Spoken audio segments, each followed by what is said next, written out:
आखिरी प्रयास। एक समय की बात है, एक राज्य में एक प्रतापी राजा राज करता था।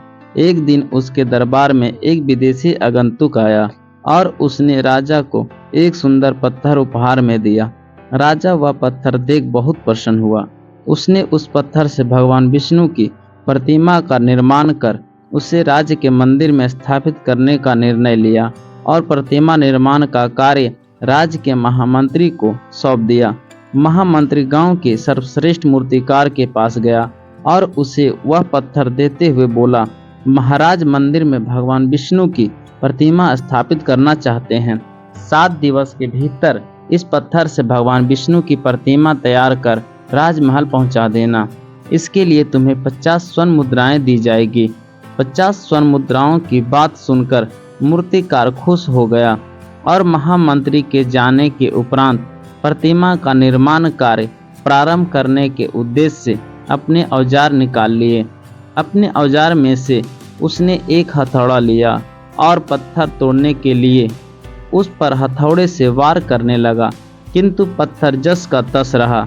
मूर्तिकार ने हथौड़े के कई वार पत्थर पर किए, किंतु पत्थर नहीं टूटा।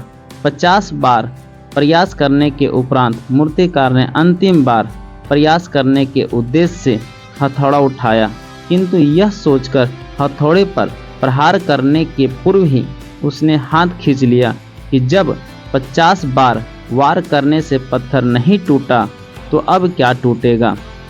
वह पत्थर लेकर वापस महामंत्री के पास गया और उसे यह कहकर वापस कर आया कि इस पत्थर का तोड़ना नामुमकिन है, इसलिए इससे भगवान विष्णु की प्रतिमा नहीं बन सकती।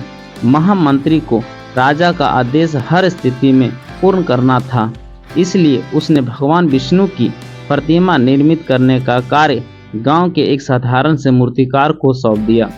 पत्थर लेकर मूर्तिकार ने महामंत्री के सामने ही उस पर हथौड़े से प्रहार किया और वह पत्थर एक बार में ही टूट गया। पत्थर टूटने के बाद मूर्तिकार प्रतिमा बनाने में जुट गया।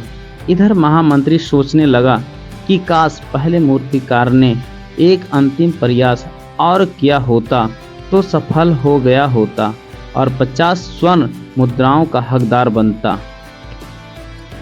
अगर यह वीडियो आपको पसंद आया हो तो वीडियो को लाइक करें, शेयर करें और सब्सक्राइब करें। धन्यवाद।